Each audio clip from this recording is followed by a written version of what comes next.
اللہ فرماتا وہ وقت کب آئے گا جب قرآن تمہاری زندگی میں اتر آئے گا، وہ وقت کب آئے گا جب اللہ کا ذکر تمہاری زندگی میں اتر آئے گا۔ زندگی تو جا رہی ہے، جوانی آئی، بڑھاپا آیا، لیل و نہار نے وقت بدلے، چرخ نے اپنے تیور تبدیل کیے، حکومتیں تبدیل ہوئی، زمانے تبدیل ہوئے، تو جہاں کھڑا تھا وہیں کھڑا رہا۔ 40 سال عمر عزیزت گزشت، مزاج تو از حال طفلی نہ گشت۔ سادی کہتے ہیں 40 سال عمر گئے لیکن تیرا بچپنا نہیں گیا، اور رومی کہتے ہیں داڑھی تیرے بعد آئی اور سفید ہو گئی اور تو کالے کا کالا ہی رہا۔ تیرے اندر نور نہیں آیا، تیرے اندر روشنی نہیں آئی، یہ تیرے بعد آئی اور پھر سفید بھی ہو گئی لیکن تو ابھی تک کالے کا کالا ہے۔ رب کہتا ہے وہ وقت کب آئے گا تمہارے سینے میں قرآن اترے، وہ وقت کب آئے گا ذکر سے تمہارے دل میں ارتعاش پیدا ہو، جب تم رب کا نام لو تمہاری آنکھیں آنسوں کا خراج دینے لگے۔ وہ وقت کب آئے گا جو ہی قرآن کھلے چھم چھم تمہاری آنکھیں برسنے لگے۔ علم یعنی للذین آمنوا، وہ وقت کب آئے گا اہل ایمان کے لیے، ان تخشع قلوبہم لذکر اللہ وما نزل من الحق۔ اللہ اکبر، اللہ ہمیں وہ آج دن نصیب کر دے کہ قرآن سے یوں جڑ جائیں کہ قرآن کو پڑھیں، قرآن کے حرفوں سے نور پھوٹتا ہوا، درد پھوٹتا ہوا ہماری روحوں میں اترنے لگے، ہمارے قلوب میں اترنے لگے اور ہماری آنکھیں آنسوں کا خراج دینے لگے۔ اب میں اور آپ دیکھیں ہماری زندگی قرآن کے ساتھ، اللہ کے ذکر کے ساتھ، اس کی یاد کے ساتھ کہاں تک جڑی ہوئی ہے۔ ہماری زندگی میں کہے کتنے ہیں، تفکرات کتنے ہیں، ہماری زندگی میں ٹھٹھے اور مذاق کتنے ہیں، اور عبرت حاصل کرنے کے مواقع ہماری زندگی کے اندر کتنے ہیں۔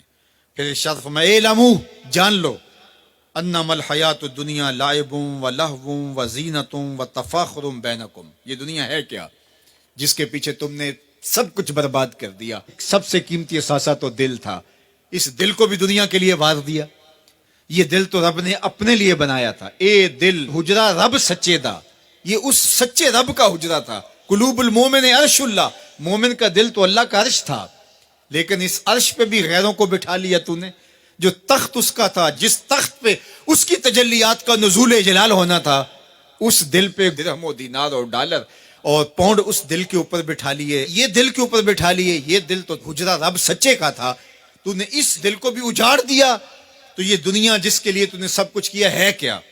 اعلموا، جانو، انما الحیات الدنیا لعب و لہو و زینت و تفاخر بینکم، یہ دنیا کھیل کود ہے، آرائش ہے، اور ایک دوسرے کے اوپر تفاخر کرنا ہے۔ وَتَكَاثُرٌ فِي الْأَمْوَالِ وَالْأَوْلَادِ، فخر جتلانا، میرے بیٹے اتنے ہیں، ماشاءاللہ بڑے بڑے افسر لگے ہوئے ہیں، میرے پاس دولت اتنی ہے، میرے اتنے بنگلے ہیں، اتنا بینک بیلنس ہے، اتنے مربے ہیں، اتنی جائیدادیں ہیں۔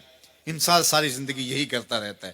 وَمَا الْحَيَاةُ الدُّنْيَا إِلَّا مَتَاعُ الْغُرُورِ، اور جو دنیا کا ساز و سامان ہے سوائے دھوکے کے سامان کے اور کچھ نہیں ہے۔ دنیا کے لیے تو دوڑ لگاتے ہو، باہمی رقابت بھی ہوتی ہے، ایک دوسرے سے آگے بڑھنے کی کوشش بھی ہوتی ہے۔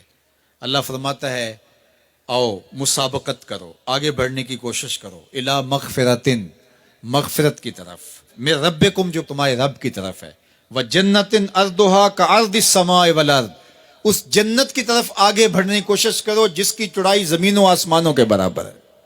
زمین و آسمانوں کو پھیلا دیا جائے تو یہ جنت کی چوڑائی بنتی ہے، جس کی چوڑائی اتنی ہے اس کی لمبائی کتنی ہوگی۔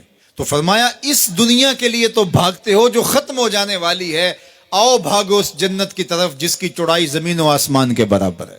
اعدت للذین آمنوا باللہ ورسولہ، یہ اہل ایمان کے لیے تیار کی جا چکی، وہ موتیوں کا محل، وہ یاقوت کا محل، وہ زبرجد کا محل، وہ خالص مشک کا محل جو تمہارے لیے بنایا ہوا ہے، تم نے جانا ہے، اور تمہیں دروازہ کھولنے کی بھی ضرورت نہیں ہے، منتظر دربان کھڑے ہیں جو تمہارے لیے دروازہ کھول کے تمہیں مرحبا کہیں گے اور سلامتی تمہارے اوپر پیش کریں گے۔ وہ تمہارے لیے تیار کر چکا ہے۔ اصل تو زندگی وہ زندگی ہے، لیکن تم کس دنیا کے پیچھے بھاگ رہے ہو؟